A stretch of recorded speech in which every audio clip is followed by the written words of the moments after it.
Assalamualaikum warahmatullahi wabarakatuh. Sebelumnya, perkenalkan nama saya Ika Ramalia dengan NPM 211705116. Di sini saya akan menjelaskan terkait tentang teks preprocessing dan TF-IDF. Nah, baik, yang pertama itu ada teks preprocessing. Teks preprocessing ini sendiri yaitu adalah kumpulan metode atau teknik yang digunakan untuk memproses dan memanipulasi teks, yang tujuannya adalah untuk mengekstrak informasi penting dari sebuah teks dan mengubahnya menjadi format yang dapat diproses oleh komputer. Nah, di sini ada beberapa teknik teks processing yang saya gunakan, yaitu ada cleaning, scaffolding, tokenisasi atau tokenizing, robot removal, stemming, dan normalisasi. Nah, berikut ini adalah yang teknik processing yang pertama, yaitu ada cleaning. Cleaning adalah proses pembersihan yang dilakukan untuk menghilangkan data teks dari elemen yang tidak relevan atau noise. Di sini ada beberapa proses cleaning yang saya lakukan, yaitu ada menghapus mention, menghapus hashtag, menghapus URL atau tautan, menghapus angka, menghapus karakter khusus seperti tanda baca, menghapus emoji, dan menghapus spasi di awal dan di akhir teks. Nah, berikut adalah contoh dari cleaning, di mana di sini kita memiliki teks awal seperti ini, di mana pada teks awal ini masih terdapat mention dan emoji serta karakter khusus seperti tanda baca, koma, dan tanda seru. Nah, di mana untuk kasus cleaning sendiri yaitu seperti ini, di mana untuk mention atau serta emoji dan karakter khusus seperti tanda baca itu dihilangkan sehingga eh, dari teks awal yang sebelumnya seperti ini menjadi seperti ini, lebih bersih karena telah dilakukan cleaning. Nah, di sini pada teks awal ini, seperti kata add komdigi ini ada memiliki tanda add, lalu ada emoji, ada beberapa emoji pada teks awal, serta ada karakter khusus tanda baca seperti koma dan tanda seru pada teks awal. Sehingga untuk cleaning sendiri yang dilakukan yaitu penghapusan mention, penghapusan emoji, dan penghapusan karakter khusus yaitu koma dan tanda seru. Sehingga hasil cleaningnya yaitu seperti ini, di mana data teks lebih bersih, tidak ada mention, emoji, serta karakter khusus. Nah, selanjutnya yaitu scaffolding. Scaffolding ini sendiri yaitu penyeragaman teks menjadi huruf kecil atau disebut sebagai lowercase, di mana tujuannya yaitu agar tidak ada atau tidak berubahnya makna kata hanya karena penggunaan huruf kapital dan huruf kecil yang berbeda, sehingga dua kata dengan kapitalisasi yang sama dianggap sebagai satu entitas. Nah, di sini ada contoh scaffolding. Untuk teks awal sendiri di sini yang kita punya adalah seperti ini, di mana ada beberapa kata yang masih menggunakan huruf kapital sehingga kita perlu lowercase atau case folding untuk penyeragaman kata menjadi huruf kecil sehingga untuk hasil case folding sendiri itu seperti ini. Sudah tidak ada kata lagi yang mengandung atau menggunakan huruf kapital. Nah, di sini pada teks awal, di sini ada kata kebijakan, komkomdegi, dan jadi online, di mana untuk kata-kata tersebut itu dilakukan case folding atau lowercase, yaitu mengubah huruf kapital menjadi huruf kecil, sehingga untuk eh, hasil case foldingnya yaitu seperti ini. Nah, lalu ini ada contoh yang lain, di mana teks awal ini yang kita punya adalah seperti ini, di mana ada beberapa kata serta terdapat karakter khusus dan emoji. Di mana di sini untuk kata-kata yang memiliki huruf kapital yaitu ada kata dukung, judi, serta online. Di sini untuk hasil tes polingnya yaitu menjadi seperti ini. Nah, untuk kenapa karakter khusus seperti tanda baca ini, tanda seru, dan emoji ini tidak hilang? Karena pada teks awal ini tidak melalui tahap cleaning sehingga karakter khusus dan emoji ini masih muncul pada hasil scaffolding.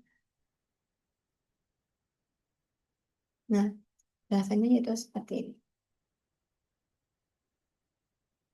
Lalu selanjutnya yaitu ada tokenizing atau tokenisasi, di mana tokenizing ini yaitu membagi teks menjadi unit-unit kecil yang disebut sebagai token. Biasanya token ini berupa kata, frasa, atau simbol. Lalu yang nantinya hasil tokenisasi inilah yang kemudian disebut sebagai term atau kata unik. Sehingga term ini mewakili unit kata yang akan dihitung frekuensi atau bobotnya. Nah, berikut adalah contoh dari tokenisasi atau tokenizing. Nah, di sini kita memiliki teks awal satu kalimat seperti ini. Nah, untuk hasil tokenisasinya yaitu dipecah menjadi unit-unit kecil dari kalimat tersebut, sehingga hasil tokenisasinya itu didapatkan berupa kata atau frasa atau simbol seperti ini. Nah, di mana di sini ada 1, 2, 3, 4, 5, 6, 7, 8, 9, 10, 11, 12, 13, 14, 15. Ya, ada 15 term atau token yang dianggap unik dari teks awal ini.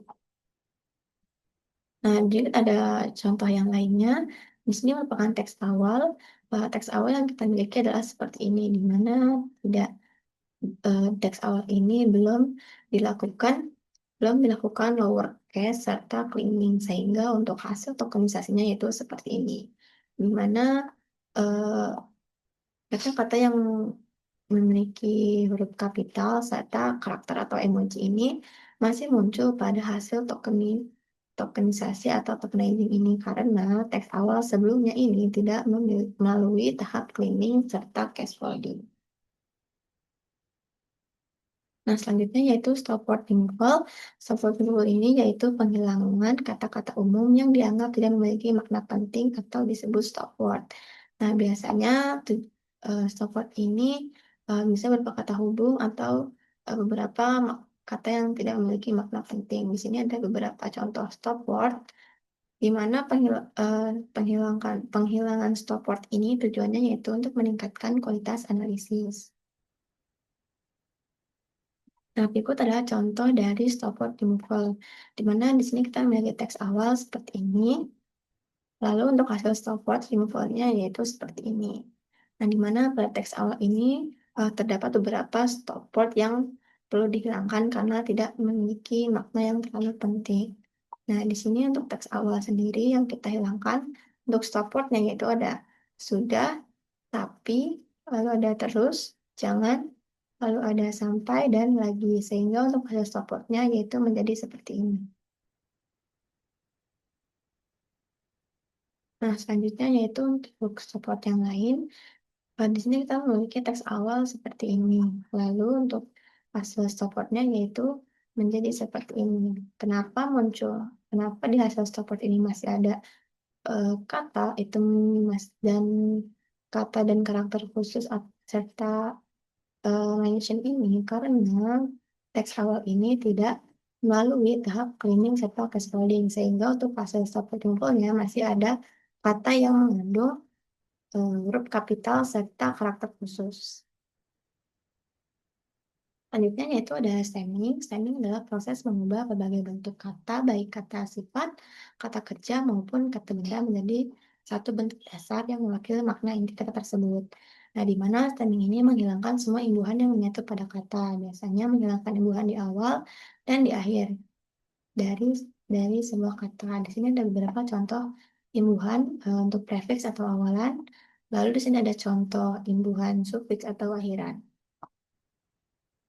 Nah, berikut adalah contoh dari stemming. Di sini kita memiliki teks awal seperti ini dan hasil stemming seperti ini. Di mana untuk stemming sendiri di sini kita mengubah beberapa kata itu menjadi bentuk dasarnya. Di sini ada kata kebijakan diubah menjadi bentuk dasarnya yaitu bijak. Lalu ada memblokir. Di sini untuk kata awalnya itu memblokir, sedangkan untuk hasil stemmingnya yaitu blokir atau diambil kata dasarnya, serta diawasi kata dasarnya yaitu awas, sehingga menghasilkan hasil stemming seperti ini. Lalu untuk contoh stemming yang lainnya yaitu ada teks awal, itu seperti ini, masih ada beberapa kata yang menggunakan huruf kapital, sehingga hasil stemmingnya adalah seperti ini.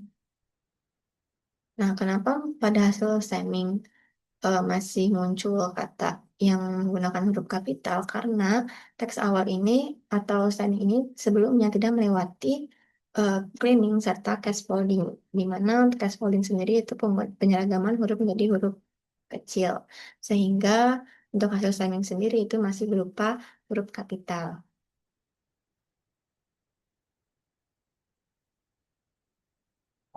Lalu itu adalah selanjutnya untuk contoh stemming. Di sini untuk teks awalnya itu berupa token, sehingga hasil stemmingnya pun berupa token. Di mana di sini untuk teks awalnya yaitu mengapresiasi, diubah bentuk dasarnya itu menjadi apresiasi, kinerja bentuk menjadi kata dasarnya itu kerja, semangatnya menjadi semangat, melawan menjadi kata dasar lawan, dan memberantas diubah menjadi kata dasarnya itu berantas. Sehingga untuk hasil stemmingnya itu berupa token dan seperti ini. Nah, selanjutnya itu normalisasi. Normalisasi ini yaitu proses menyamakan bentuk kata dan skala bobot agar tidak ada perbedaan yang mengganggu proses analisis. Di mana biasanya normalisasi ini tujuannya itu untuk mengurangi variasi yang tidak penting, sehingga memastikan setiap kata berada pada skala yang sebanding. Di sini ada teknik normalisasi. Yang pertama itu ada normalisasi kata, di mana normalisasi kata ini yaitu mengubah kata tidak baku dan singkatan itu menjadi baku. Biasanya untuk normalisasi kata ini dibutuhkan kamus normalisasi. Lalu yang kedua itu ada normalisasi bobot. Biasanya normalisasi bobot ini mengurangi gap atau perbedaan bobot antar kata. Jadi eh, biasanya yaitu normalisasi bobot itu terkait bobot sebuah kata. Nah, untuk tekniknya sendiri itu ada min-max normalization, ada long normalization, dan ada the score normalization atau zero score normalization. Di mana biasanya normalisasi bobot ini menggunakan skala 0 sampai 1. Nah, di sini adalah contoh untuk normalisasi yang menggunakan kamus normalisasi atau normalisasi kata. Di sini, misal kita memiliki kamus normalisasi seperti ini, dan kita memiliki teks awal seperti ini. Nah, untuk teks awal sendiri, di sini ada beberapa singkatan atau kata yang tidak baku, sehingga perlunya normalisasi menggunakan kamus normalisasi, karena di sini kita menggunakan teknik normalisasi kata, sehingga kita untuk proses normalisasinya itu membutuhkan kamus normalisasi. Sehingga untuk hasil normalisasinya adalah seperti ini. Nah, untuk teks awal seperti singkatan ini itu adalah untuk di kamus normalisasi yaitu kata bakunya seperti ini. Sedangkan kata bu ini tidak ternormalisasi karena kata bu ini tidak terdapat pada kamus normalisasi sehingga tidak dapat dilakukan normalisasi. Jadi normalisasi kata ini bisa dilakukan apabila kata tersebut ada atau masuk ke dalam kamus normalisasi. Nah, selanjutnya yaitu ada contoh normalisasi bobot. Di sini saya contohkan yaitu menggunakan metode min-max normalization. Di sini misal kita sudah memiliki nilai perhitungan dari TF-IDF dari beberapa term seperti ini. Nah, untuk persamaan min-max normalization sendiri yaitu seperti ini, di mana nilai X adalah bobot awal kata, lalu ada min X adalah nilai bobot terkecil di seluruh kata, lalu ada max X adalah nilai bobot terbesar dari seluruh kata, dan ada X aksen merupakan bobot setelah dilakukannya normalisasi, di mana skalanya yaitu antara 0 hingga 1. Nah, di sini eh, untuk nilai min X-nya sendiri atau nilai terkecil dari seluruh kata sendiri yaitu di sini ada term semoga di mana nilai FIDF-nya yaitu 0,25 sehingga term tersebut dijadikan sebagai nilai min X atau nilai nilai bobot terkecil dari seluruh teks. Lalu ada di sini untuk term kemudian gigi ini memiliki nilai TF-IDF yaitu 0,65 sehingga Kem tinggi ini nilai TF-IDF-nya itu dijadikan sebagai max X atau nilai terbesar di seluruh kata. Lalu nilai TF-IDF dari semua term ini itu merupakan bobot awal dari term yang akan dinormalisasikan. Nah, untuk contoh perhitungannya adalah seperti ini. Di sini kita misal menghitung min-max normalization dari kata atau term komkomdigi, di mana untuk nilai X atau bobot awal untuk komkomdigi sendiri yaitu 0,65. Sehingga disubstitusikan kepada kepersamaan min-max normalization ini, untuk nilai bobot normalisasi komkomdigi itu adalah eh, untuk X sendiri di sini adalah kata yang akan atau term yang akan kita normalisasikan. Di sini adalah komkomdigi. Lalu min X sebelumnya kita tentukan yaitu 0,25. Lalu ada max X itu ada 0,65 dan min X adalah 0,25. Sehingga untuk hasil normalisasi untuk term komkomdigi yaitu 1. Nah, jadi untuk bobot awal term komkomdigi yaitu 0,65 dan setelah dilakukan normalisasi bobotnya yaitu menjadi 1. Nah, sehingga untuk hasil dari normalisasi seluruh kata atau term yang dimana di sini merupakan bobot awal dan di sini merupakan bobot normalisasi. Nah, sehingga didapatkan bobot normalisasi pada setiap term adalah seperti ini. Nah, nilai untuk bobotnya sendiri setelah dinormalisasi yaitu antara 0 hingga 1. Nah, sekian untuk penjelasan terkait text preprocessing. Selanjutnya yaitu untuk perhitungan TF-IDF. Nah, untuk TF-IDF sendiri yaitu em, penggabungan antara term frekuensi dan inverse dokumen frekuensi, di mana TF sendiri yaitu mengukur seberapa sering suatu kata muncul dalam sebuah dokumen, sedangkan IDF yaitu mengukur seberapa jarang kata muncul di seluruh dokumen dalam korpus. Sehingga nantinya hasil dari TF-IDF ini akan menghasilkan bobot dari kata-kata yang dianggap penting dari dalam teks. Jadi TF-IDF ini merupakan perhitungan pembentukan kata berdasarkan penting atau tidaknya sebuah kata. Nah, di sini merupakan persamaan dari TF-IDF itu sendiri. Untuk persamaan TF-nya yaitu TD sama dengan FTD dibagi ND. Lalu untuk IDF sendiri yaitu IDFT sama dengan log N per DFT. Lalu untuk nilai TF-IDF itu untuk persamaannya yaitu hasil dari pengkalian antara nilai TF dan nilai IDF. Nah, di mana untuk TF tadi sendiri yaitu frekuensi munculnya term T pada dokumen D, dan N adalah jumlah kumpulan dokumen, ND adalah total jumlah kata atau terms di dokumen D, dan DFT adalah jumlah dokumen yang mengandung term T. Nah, berikut adalah contoh perhitungan dari TF-IDF. Di sini misal kita memiliki 3 dokumen, yaitu ada dokumen 1, saya benci judi online, dokumen 2, saya suka judi online, dan dokumen 3, saya hindari judi online. Nah, di sini untuk perhitungan TF-IDF-nya sendiri, yaitu di mana eh, untuk perhitungan TF-nya yang pertama yaitu kita perlu menentukan term atau kata unik dari seluruh dokumen. Di sini kita tentukan untuk term atau kata unik dari seluruh dokumen itu ada term saya, term benci, term suka, term hindari, term judi, dan term online. Sehingga dapat kita masukkan kepada tabel TF seperti ini. Nah, di sini untuk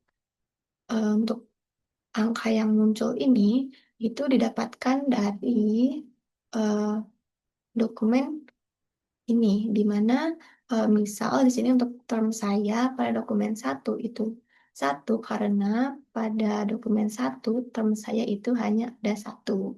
Lalu untuk dokumen 2 di mana di dokumen 2 ini term saya itu hanya ada 1. Begitupun dengan dokumen 3. Lalu untuk kata benci di sini untuk eh, term benci pada dokumen 1 yaitu jumlahnya ada 1, sedangkan term benci pada dokumen 2 itu tidak ada sehingga di sini tulis 0. Lalu untuk D3 yaitu term benci ini di dokumen 3 itu tidak ada sehingga kita tuliskan juga 0. Begitupun dengan term dan dokumen yang lainnya. Nah, di sini misal untuk perhitungan TF-nya, di sini kita akan menghitung term saya pada dokumen 1. Sehingga untuk ND-nya yaitu di sini adalah total jumlah kata pada dokumen 1. Di mana total kata pada dokumen 1 ini atau term ini itu ada 4. Yaitu saya, benci, judi, online. Nah, di sini untuk ND-nya yaitu 4. Lalu di sini ada persamaan TF-nya. Nah, jadi di sini untuk persamaan itu TF itu ada TD sama dengan FTD per ND, di mana T sendiri adalah nilai term yang akan kita cari nilai TF-nya pada dokumen 1. Nah, di mana lalu untuk frekuensi TD adalah frekuensi term pada dokumen D, lalu untuk ND-nya yaitu 4 total dari jumlah kata dari dokumen 1. Nah, sehingga eh, nilai-nilai tersebut kita substitusikan kepada persamaan TF ini, sehingga untuk nilai T-nya yaitu untuk nilai T atau termnya yaitu saya, dan dokumen yang akan kita cari yaitu dokumen 1. Jadi TF-nya yaitu term saya pada dokumen 1. Untuk frekuensi term D-nya yaitu 1, karena di sini kita mencari nilai term D pada dokumen 1, di mana nilai TF, nilai frekuensinya yaitu 1. Lalu, lalu di sini untuk nilai ND-nya atau total jumlah kata dari dokumen D1 ini adalah 4, sehingga didapatkan nilai TF pada nilai TF untuk term saya pada dokumen 1 adalah 0,25. Nah, ini merupakan hasil dari perhitungan TF IDF pada term dan dokumen yang lainnya. Nah, selanjutnya yaitu perhitungan IDF. Di mana perhitungan IDF itu kita membutuhkan yaitu frekuensi term. Jadi untuk langkah yang pertama yaitu kita perlu menentukan frekuensi term dari seluruh dokumen dan jumlah dokumen. Di sini untuk term frekuensinya, yang pertama kita tentukan term frekuensinya, di mana untuk term uniknya sebelumnya kita sudah memiliki beberapa term unik seperti saya, benci, suka, hindari, judi, dan online. Di mana untuk jumlah dokumen sendiri yaitu untuk nilai N-nya yaitu 3, di mana N ini adalah jumlah dokumen yang kita punya. Di sini kita punya 3 dokumen, sehingga nilai N-nya yaitu 3. Nah, untuk term frekuensi sendiri di sini contohnya yaitu untuk term saya, di sini nilai DFT-nya yaitu 3. Karena untuk term saya itu terdapat pada dokumen 1, dokumen 2, dan dokumen 3, sehingga nilai DFT-nya yaitu atau frekuensi termnya yaitu pada seluruh dokumen adalah 3. Lalu untuk benci itu hanya muncul pada dokumen 1, sehingga nilai DFT-nya yaitu 1. Begitupun dengan term yang lainnya. Seperti online ini muncul pada seluruh dokumen, dokumen 1, dokumen 2, dan dokumen 3, sehingga nilai DFT-nya yaitu 3 karena muncul di ketiga dokumen. Nah, berikut adalah contoh dari perhitungan IDF. Nah, misal di sini kita sudah mendapatkan nilai N-nya sama dengan 3. Lalu untuk di sini kita akan menghitung nilai IDF dari term saya. Di mana untuk persamaan IDF sendiri yaitu IDF T sama dengan log N dibagi DFT. Di mana untuk yang contoh ini kita akan melakukan pencarian pada term saya. Di sini untuk nilai T-nya yaitu term yaitu saya, untuk nilai N-nya yaitu 3, dan nilai DFT-nya untuk term saya yaitu 3. Jadi kita nilai-nilai tersebut kita substitusikan ke persamaan IDF, sehingga hasil perhitungan TF IDF sendiri yaitu seperti ini. Di mana untuk nilai IDF dari term saya itu hasilnya adalah 0,000. Nah, di sini adalah contoh hasil perhitungan IDF dari seluruh term. Di mana untuk term saya, term judi, dan term online ini yaitu nilai IDF-nya yaitu 0,000. Dan untuk term benci, suka, dan hindari ini nilai IDF-nya yaitu 0,477.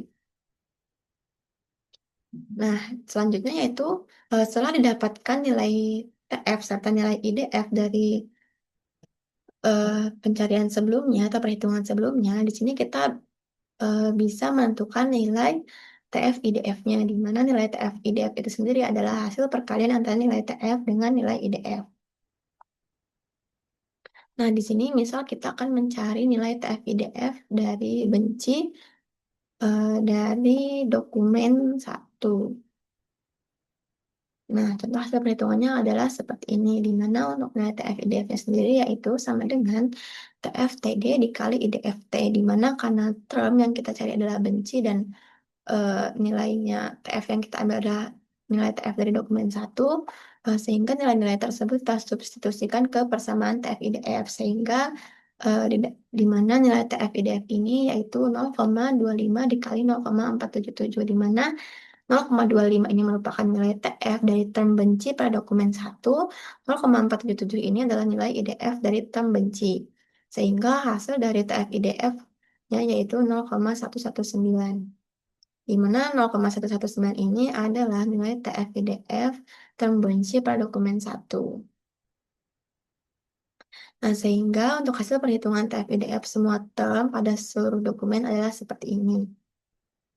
Nah, untuk nilai term yang memiliki nilai 0,119, 0,119 dan dokumen 3 juga 0,119 ini artinya bahwa kata tersebut dianggap penting berdasarkan perhitungan TF-IDF. Sedangkan yang term dengan hasil nilai TF-IDF-nya itu dengan 0,000 itu dianggap sebagai tidak penting berdasarkan hasil TF-IDF.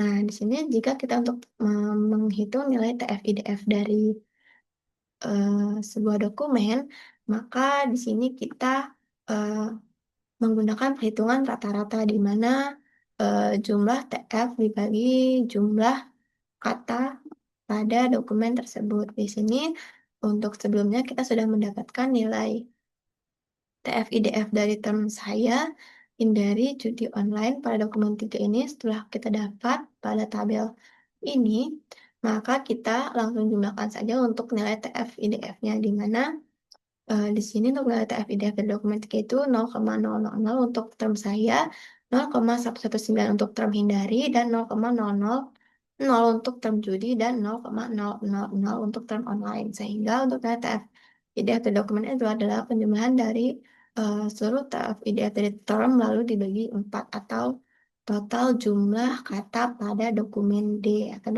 ini kita mencarinya dokumen 3. Sehingga nilai TF-IDF dari dokumen 3 yaitu 0,119 per 4 atau dihasilkan sehingga dihasilkan nilai rata-rata untuk TF-IDF dari dokumen 3 adalah 0,0298. Baik, itulah penjelasan dari saya terkait teks preprocessing serta TF-IDF. Berikut serta penjelasan dan contoh yang saya berikan. Apabila masih terdapat kesalahan dalam penjelasan, saya mohon maaf. Saya akhiri. Wassalamualaikum warahmatullahi wabarakatuh.